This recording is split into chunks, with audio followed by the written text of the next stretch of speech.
Aditya, we are live. We can start. Okay. Hello and welcome to the special election day broadcast by ThePrint. The counting for the results of elections in 4 states has just begun. We are talking about Madhya Pradesh, Rajasthan, Telangana, and wait. Hello. Chhattisgarh, of course, sir.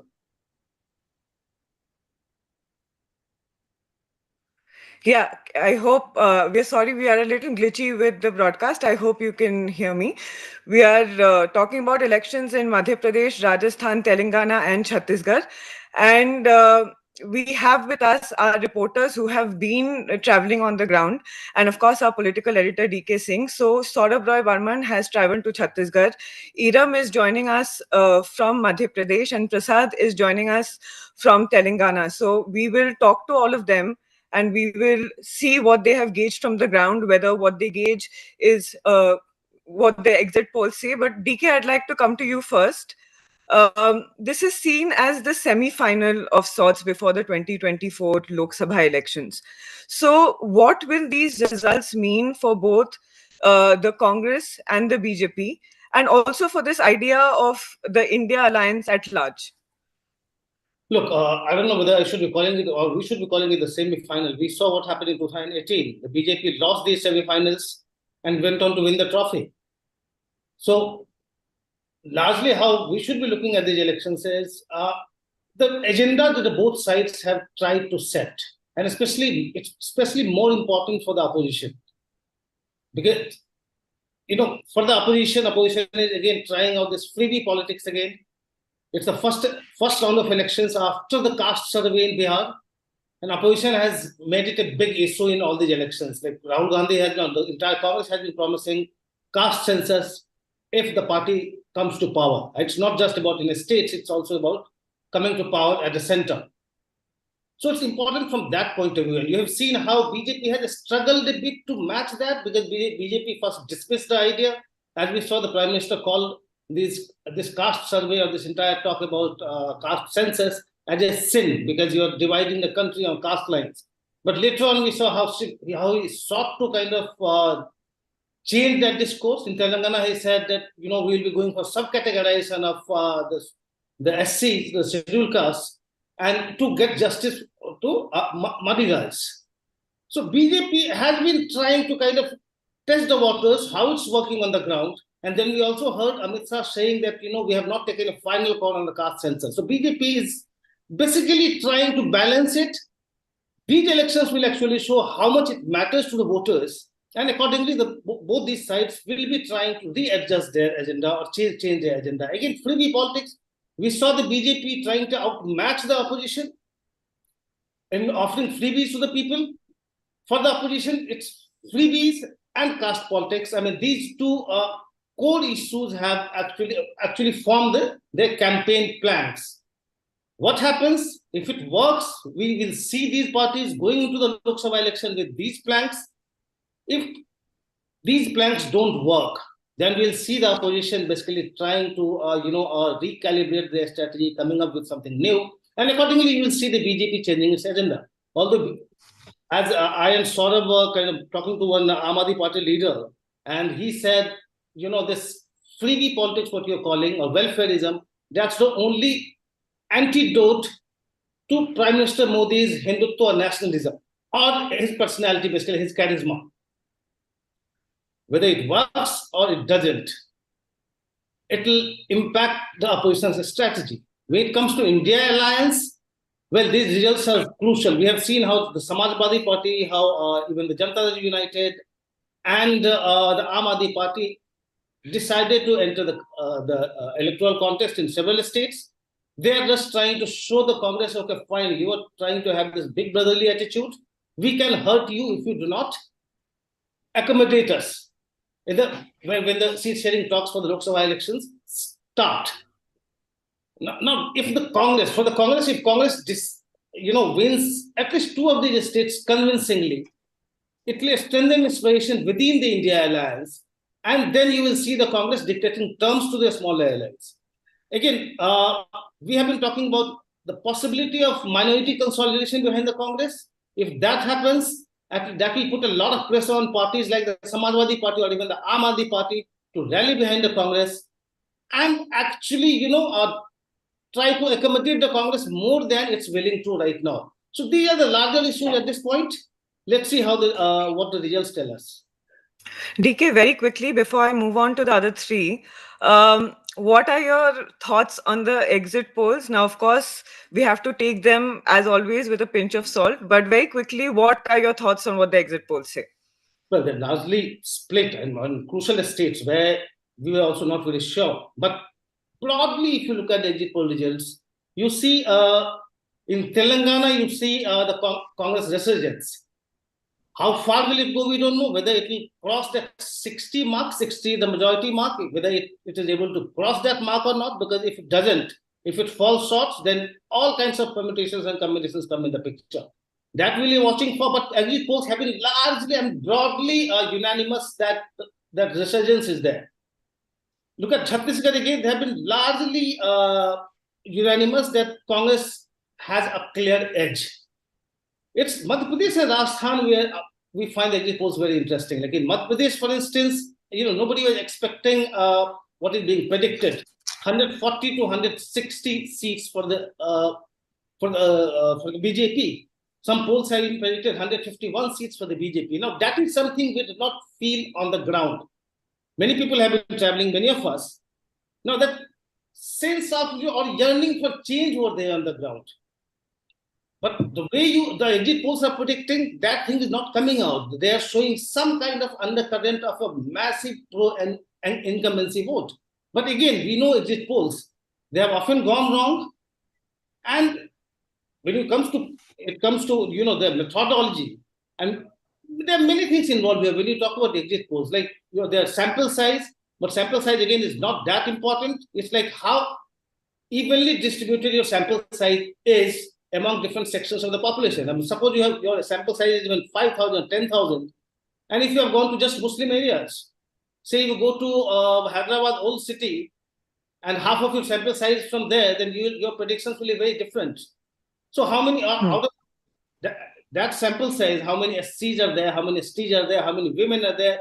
So, predicting these elections is quite a difficult thing. So we cannot be faulting exit polls just because they go wrong, because it's very complicated. And as we know, we travel across states. Whenever you visit, say you go to Madhya Pradesh, how many people can you meet in, say, 10 days or 15 days? You will meet 100 people, 200 people. And when we are talking about several million voters, they won't give you a clear sense unless there is a wave on the ground. So if you meet 10 people and 8 of them tell you that, okay, we are going to vote for the BJP because of these reasons, then you get a sense that there is that massive support for a particular party. There is a wave. And you may probably, go ahead, stick your neck out and say that, there's an edge for this party. But you did not see that in Madhya Pradesh this time. Your exit polls are saying something different. So let's see what happens. Again, in Rajasthan, broadly exit polls indicate that, the BJP has a clear edge, but Ashok Gehlot-led government or the Congress has fought back, because we have seen in the last 2 assembly elections in Rajasthan, whenever the Congress lost massively. Now in 2003, when the Congress lost, BJP got 120 out of 200 seats. In 2013, the next time the BJP won, BJP got 163 out of 200 seats, and Congress was reduced to 21. So it has been massive, but this time the exit polls are suggesting that the Congress was fighting back. So let's see what happens there. Okay, we'll take all of that to our other correspondents as well. We'll start with the state where most exit polls have shown that there will be a Congress government, though some of them have shown a very tight contest. So, Saurav, I'll come to you first. You traveled in Chhattisgarh, you were in Bastar for quite a while. And it is said that the party which wins Bastar wins the state. Last time, the Congress won 11 out of 12 seats in the area. So, and we saw that there was overwhelming support, tribal support for the Congress last time as well. So, when you were traveling, did you gauge the same sort of support for the Congress this time around? I'm sure we can't predict seats, as DK said, when we are traveling, but what is the sentiment that you gauged? Look, in Chhattisgarh, going into the elections, it was one state where the Congress seemed very confident compared to the other states. And but while after I hit the ground, I realized that the race can be tighter than what we are sensing in sitting in Delhi. And in Bastar, in the Bastar division, there are 12 seats. There are 12 constituencies. And last time the Congress did exceedingly well. It got 11 out of 12 seats, in fact, almost swept the region. But this time, the tally, like in other parts of Chhattisgarh, the Congress's overall tally might go down, going by what the exit polls are predicting. But as DK has constantly reminded us, we should always take exit polls with a pinch of salt. But I could sense that in certain seats in even in the Bastar region, Congress is facing some strong headwinds this time. For example, there is one seat in the Konta Assembly seat. The contest is completely triangular due to the presence of a CPI candidate, who is a very strong candidate who has been an MLA in the past, back in the 90s in undivided when Chhattisgarh was a part of undivided MP. And in certain other seats like Narayanpur, the issue of religious conversion is playing a big factor. I mean, it's a major factor this time. And we must remember that even last time, even when the Congress had done very well in this region, in many seats the margin of victory was very less. It was just a matter of 1,000, 2,000 votes. So you never know how things will change. If you can add here, Shadita, if you recall, when Chhattisgarh Chief Minister Bhupesh Baghel visited our office the day before yesterday, he sounded very confident. I was asking him about the exit polls, and he was very clear that the Congress is going to win more than 60 seats. But of course, all leaders from different parties, they are all hopeful. So we talk to BJP leaders, they talk about getting at least 130 to 140 seats in Madhya Pradesh. We talk to Congress leaders, their own assessment says they'll be getting 130 seats in Madhya Pradesh out of 230. So claims, counter claims, let's say. Yeah, that's true. And also, as I'd like to remind our viewers again and again, we are talking about the exit polls, but we have to remember that they went wrong. They have gone wrong in the past as well. Iram, coming to you again, as DK said, that most reports that came out of Madhya Pradesh, even journalists we are speaking to who have gone on the ground, they sense that there was some kind of Congress edge, but the exit polls have shown something completely different from that. In fact, some of them have predicted a BJP wave, in fact. So, on the ground, what is the sense that you got, and how correct, as per you, again, as I would like to put that caveat that we can't gauge numbers as journalists, but as per you, how correct are they? So, Ishadrita, we have to remember that Madhya Pradesh is a BJP bastion. I mean, it has had BJP government for the past 20 years after Digvijay Singh. But in 2020, also when Congress returned to power, the margin between the two parties were very slim. So when we did go to the ground, we felt a strong anti-incumbency wave. There was an undercurrent amongst the people who wanted a change after these long years. I mean, I think for any government after 18 years of power is a long time.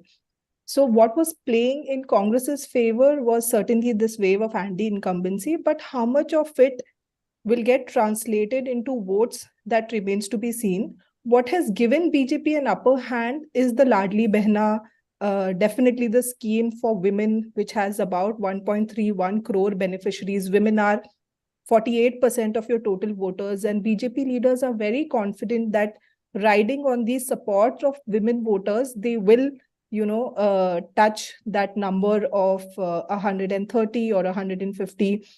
I mean, certainly the way exit polls have, predicted the outcome, it is not something that even the leaders in the state were foreseeing the results to be. I mean, at best, a lot of leaders that we spoke to, I mean, sensing that, we have to also remember that BJP made an effort to sort of put down Shivraj Singh Chauhan, sensing the anti-incumbency against him. So the BJP leaders also felt that, with all the schemes getting together, they'll get a comfortable majority crossing 125. But what the exit polls were predicting was something that even they were quite pleasantly surprised, if I may say so. But women are quite silent voters, and we have to see how they have, voted, if they've, gone with the BJP, or is it that they have also, filled up forms of the Congress, which has promised to give 1,500 rupees. And also, interestingly, in Madhya Pradesh, there is the voting, margins have always been narrow. And certainly with the SP, the BSP, and the independents, which are basically rebels from both the Congress and the BJP, how that will play out on over 30 seats remains to be seen. That will be a very crucial factor in determining which of these two major parties get the majority mark or a comfortable majority. I have a question for you, but let me first come to Ishadita, who said that exit polls have often gone wrong in the past. I would like to correct her that some of these exit polls will be bang on the target this time because they are so split halfway. Some of them are going to one extreme, others are going to the other extreme. So one set of these exit polls will win. So they will all. You want to place your bets on which one will win, DK? No, that I not stick my neck on that. Coming to Idam, what does it mean for Shivraj Singh Chauhan? Even though the party did not declare him as the chief ministerial candidate, if the party retains power, he led the party's campaign from the front.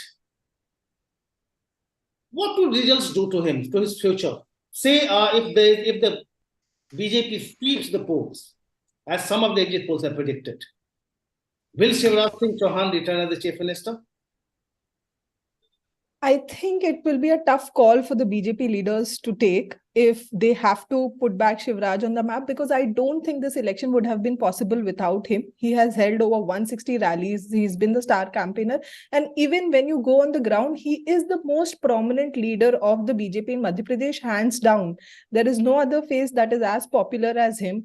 It was his Ladli Behna Yojana that brought the BJP at a position where they're giving Congress a tough fight, because 6 months ago, everybody felt that the anti-incumbency is so strong that the BJP is certainly not coming to power. And here we are discussing that if the BJP will get 150 seats. This is definitely something that Shivraj has worked towards extensively, and he has won. But if the party having emerged victorious will still continue with his face as the chief minister, I mean, I don't know. I don't think that would be the case. But let's see. I think he has bigger things lined up for him. I think being 4 years in the position for 4 terms, being the chief minister of the state is a very, very long time. But it's very difficult to imagine a Madhya Pradesh without Shivraj. So I don't know. That's my stand on the situation. Also, All right. No, go on, Iram.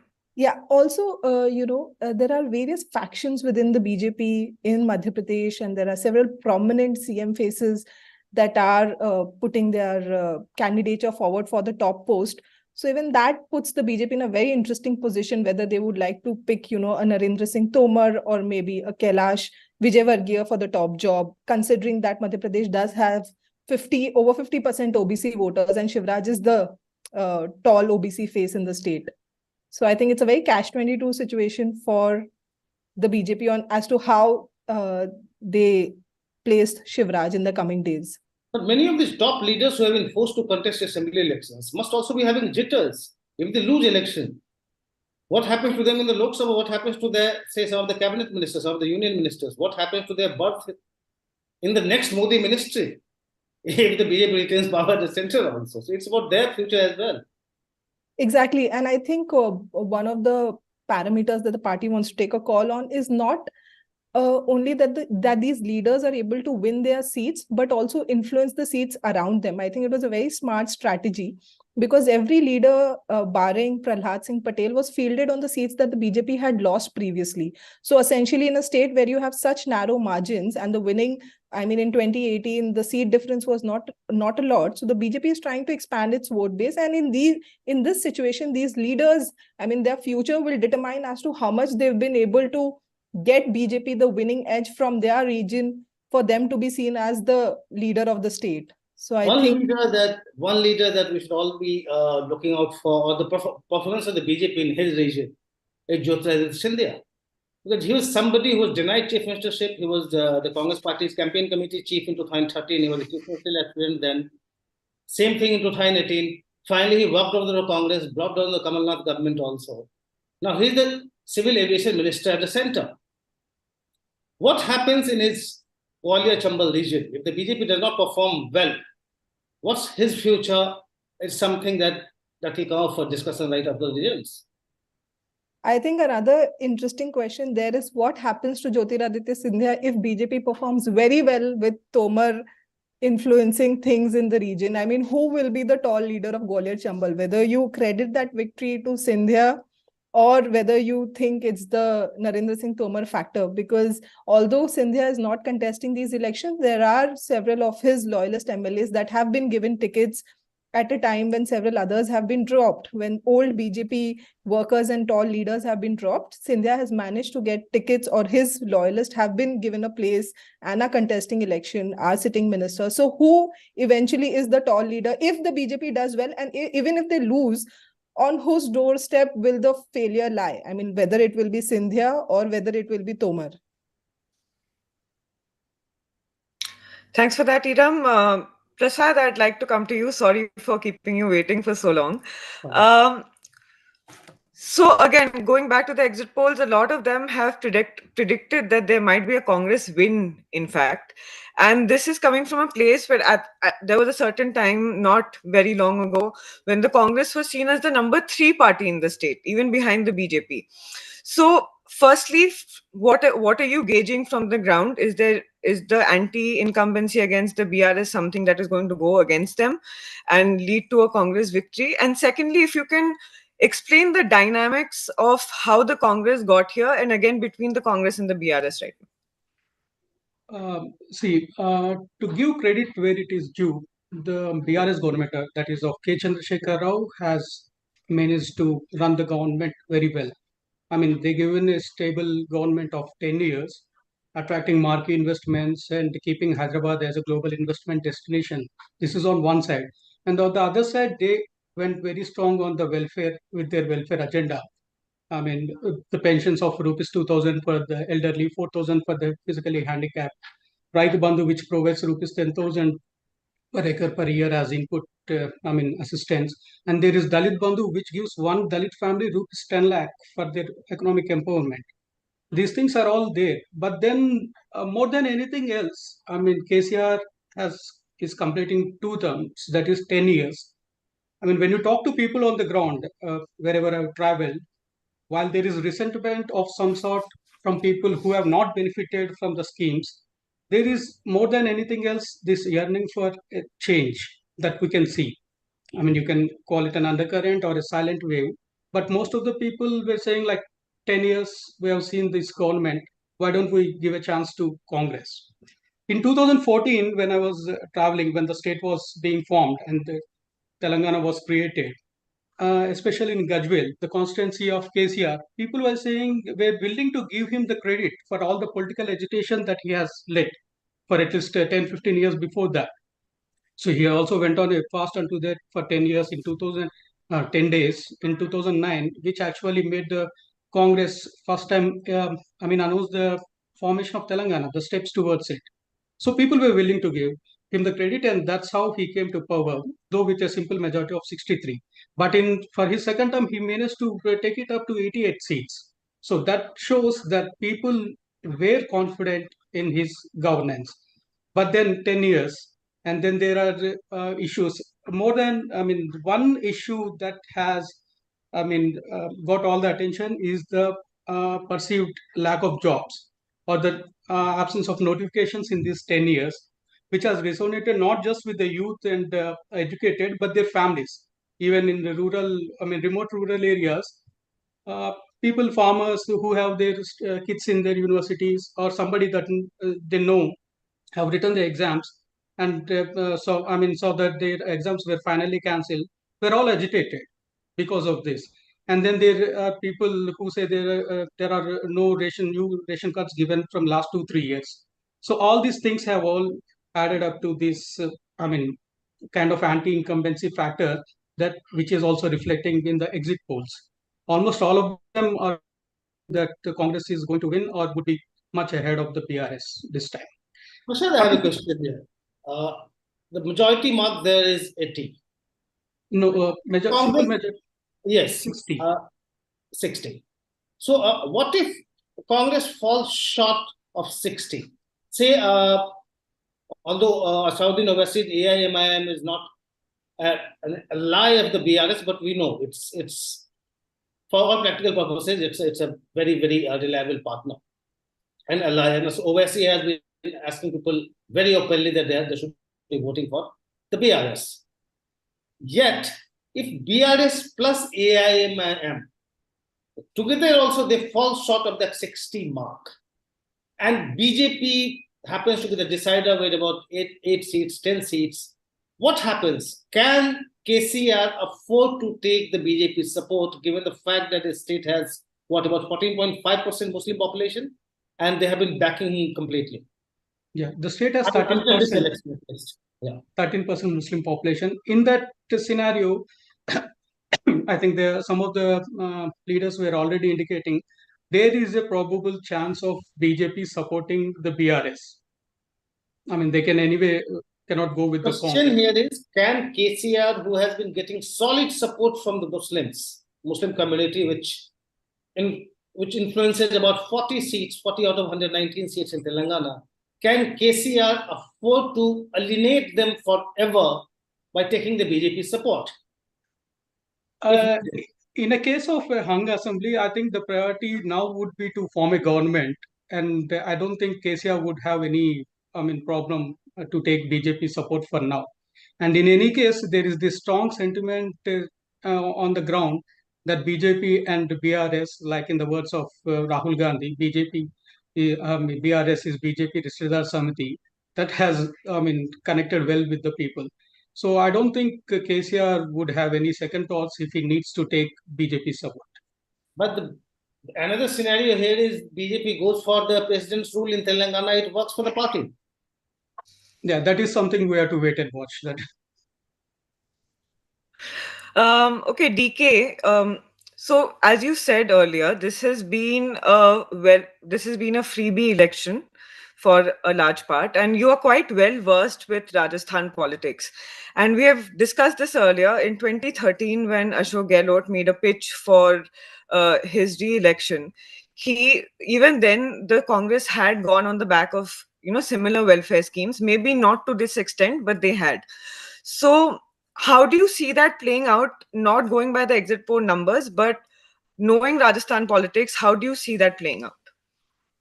And look, that has certainly helped the Congress give a fight back, because until 6 months back, until about a year back, you can say, Congress was being completely written off because we have this tradition in Rajasthan for the last 30 years, people decide to change the government every 5 years. So everybody was kind of writing the Congress off. Suddenly, with all these welfare measures, Congress is fighting back. And even if you look at the exit polls, some of them are even giving an edge to the Congress in Rajasthan. That itself is a big deal for Ashok Gehlot. So they have definitely run their campaign very well. They planned it very well, but whether they can get over it, whether they can buck the trend, we have to see. And before I move on, what is your sense of the BJP and how they have campaigned in this election? Because much like the Congress, the BJP was also faction-ridden this time around. So how do you see the BJP campaign in Rajasthan? Well, I would certainly say initially they really messed it up. We saw about a dozen rebel candidates playing, but over a few weeks as the campaign progressed, BJP seemed to be, regaining its grip on the situation. Now, even Vasundhara Raje, she might not have been engaged as a star campaigner in the sense that now that the central leadership was directing her to go there and campaign for that candidate, this candidate. But Vasundhara Raje also campaigned in over 60 seats where her loyalists were contesting. So the unfortunate part for the BJP would be, and from their perspective, that the entire debate about Vasundhara, no Vasundhara, got into the limelight. But as one of our colleagues, Amog Raumetra, he was traveling on the ground, and he was saying that those people who were going to vote for the BJP, those people who wanted to, change the government again, it didn't really matter for them whether Vasundhara was being undermined by the central leadership or not. Even some of them, he spoke to, even those who backed Vasundhara, who really liked Vasundhara's work, especially women voters, even they were like indifferent to the fact whether the BJP is undermining her or not. So it's not a question of an individual; it's a party's vote, which seems to be consolidating behind the BJP. All right. Saurabh, coming to you again, as you said, there was a sense when we are in Delhi, or when we were in Delhi, that it is going to be a comfortable cruise for the Baghel, for Bhupesh Baghel and the Congress in Chhattisgarh. But as the exit poll says, and as you were also saying, it might get close. I wanted to understand from you, what are the issues at play here? Because Baghel also has gone on the back of welfare schemes for farmers. He also had this Hindu push, during his tenure. So, what are the issues that are playing for the Congress, and what are the issues that are in play for the BJP in Chhattisgarh? Well, for the Congress in Chhattisgarh, I mean, over the last 5 years, the Baghel government has launched a raft of welfare schemes, and the scheme which has actually which has been most popular among the masses, among farmers, is the Baghel government decision to give a bonus of rupees 600 per quintal of paddy over and above the MSP given by the center. So paddy politics is really big in Chhattisgarh, and paddy is the most widely grown crop in the state. And that scheme has been fairly popular among the farmers. But in last time when Congress got 68 seats, why Congress may not be able to repeat its performance is mostly because a lot of BJP supporters and a lot of BJP sympathizers who did not vote for the BJP last time, because BJP was already in government for 15 years and there was a sense of fatigue. Those people are likely to come back to the BJP's poll list. That will automatically, that in that situation, the Congress's tally will automatically come down a bit. So that is a fairly possible scenario. Jagita, we should What also are the issues? sorry for interrupting. Please go ahead. Now, what were the issues that the BJP was campaigning on? And, I've read many reports that said that the RSS really was also doing a lot of the campaigning for the BJP in Chhattisgarh. The RSS machinery was also at work. Mohan Bhagwat made some trips to Chhattisgarh. So, if you could give us a little bit sense of that. Of course, one must remember that Chhattisgarh was essentially a part of Madhya Pradesh, and that entire belt has been a laboratory of RSS. It's called the lab of Hindutva. So that the RSS factor is always there. RSS is extremely active particularly in Bastar region among tribals. They run a lot of schools, they run hospitals there, and they run a lot of welfare initiatives also. So that is there. But in terms of issues, of course, religious conversion, BJP tried to drum up its support using that. BJP also focused on law and order situation, failing law and order situation. There were communal clashes in certain parts of Chhattisgarh, including Kavardha. All those factors are there. DK, you had a question for Saurabh? I'll just flagging another issue. In Chhattisgarh, we heard Amit Shah and many other BJP leaders promising free visits to Ayodhya. Now, it's like the dry run for the Lok Sabha election, how you are showcasing the Pran Pratishthan of Ram Lala and Ayodhya Ram Temple. The BJP was talking about it, although the campaign was not centered on this, but you heard them talking about this. Say in Chhattisgarh, for instance, Amit Shah declared that, well, you will soon be traveling free to Ayodhya.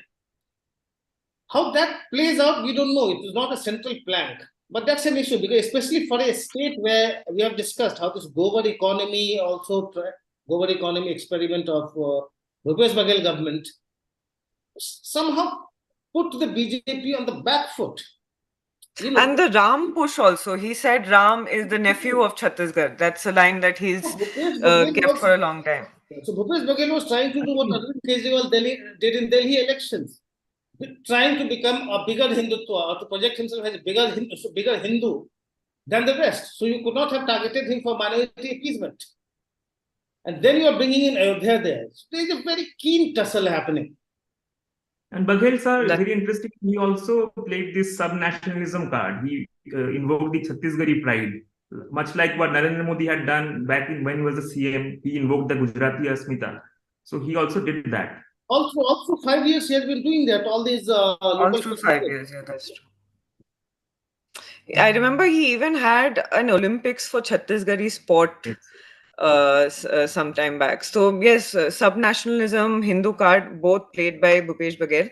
But Iram, coming to you, this welfareism is something, welfareism, freebies, whatever you want to call it, is something that was significant in what the BJP was doing in Madhya Pradesh and also what the Congress had promised.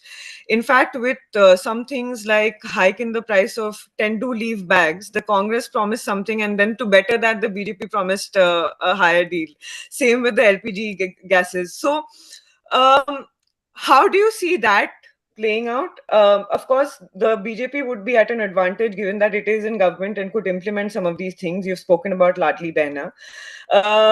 But how has that, when you were traveling, affected the voters per se? So, Ishadrita, very interestingly, we'd also written about it that Congress had announced a few schemes and then they accused the BJP of stealing their schemes and implementing it before they, could do much about it. And then they decided as a strategy to not make any more announcements under the unless and until the code of conduct comes into place, so that the BJP can't take a leaf out of their book and already, enforce it, leaving them nothing to basically offer.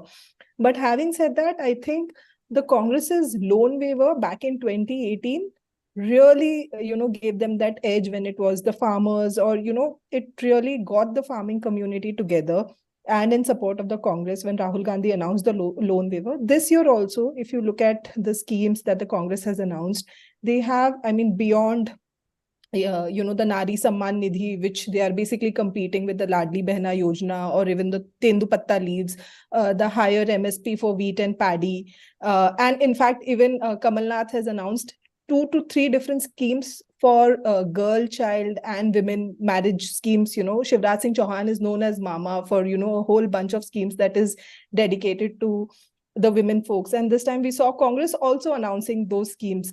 But I think Congress had a much better campaign in 2018 with the way they went with the farm loan waivers, and that really consolidated things for them together. We did not see that kind of, announcements helping the Congress get them the winning edge. Because what worked for the Congress this time was certainly the anti-incumbency. But as far as their poll promises are concerned, I think the BJP got the upper hand, especially with the Ladli Behna and being in the government, like you rightly pointed out, where they were in a position to implement a lot of things. I have a question for Saurav. Saurav, in Chhattisgarh, did you get a sense that the BJP probably arrived on the scene a bit late? What we saw in Chhattisgarh was, the BJP, after the loss in the assembly election, the BJP went into a shell, in the sense it was not even trying to promote new leaders. The party sidelined Raman Singh, who was chief minister for 3 terms, but the new leadership did not really come out, and we did not really even see the central leadership of the party focusing that much on Chhattisgarh until a few months back. Did they arrive on the scene a bit late, and had they done it earlier? Absolutely, you are right. I mean, that feeling was very much there. I could sense that, during my conversation with the BJP workers across the state. That feeling was very much there within the BJP workers and supporters, that, we are not really focusing on the state, and we are not, we are a divided house. We are not really projecting any face. But at the same time, they did not really want to fall back on Raman Singh once again. So there was no, people were not angry. BJP supporters were not angry that Raman Singh was being sidelined. That sense, that feeling was not really there. But they wanted some new face to be projected, because Congress was a completely, united house. They managed to bring the warring factions together few months before the polls of T.S. Singh Deo and Bhupesh Baghel, and they went to the polls with Baghel as the face. But that thing was not there in the BJP camp. Yeah. Prasad, coming to you, there's this, Revant Reddy has said that on 9th December, which is Sonia Gandhi's birthday, he's going to take oath as chief minister. Firstly, if the Congress comes to power, is that a given Firstly, did the Congress go in with him as the face? Secondly, what are the issues that both the BRS and the Congress have highlighted in Telangana? Fine. Before I come to that point, I mean, the case of how the Congress reached this point where it was seen as in slumber just 1 year back.